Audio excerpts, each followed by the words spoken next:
À la sortie du collège de Ciboure, Ilouné Dufaux est une élève de 4e parmi les autres. Pourtant, elle souffre d'une maladie génétique dégénérative très rare, le syndrome de Wolfram, caractérisé par un diabète sévère et la perte de l'ouïe et de la vue.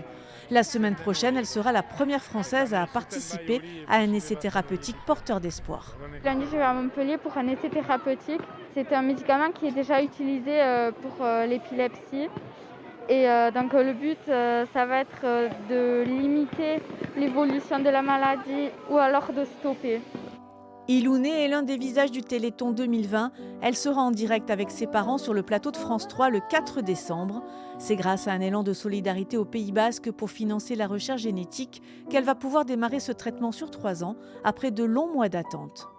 Nous, comme les autres, on a regardé le Téléthon à la télé sans être concernés, on donnait. Et puis du jour au lendemain, on se retrouve, nous, dans le cadre d'une maladie génétique rare. On ne pourra jamais remercier assez tous les gens qui ont bataillé pour la création du Téléthon, qui ont financé cette recherche avant nous, parce qu'aujourd'hui, il y a beaucoup de choses qui avancent. Ciboure est l'une des 2 villes ambassadrices du Téléthon 2020 avec des animations respectant le contexte sanitaire. Les 4 et 5 décembre, faites un don au 36 37 ou sur téléthon.fr.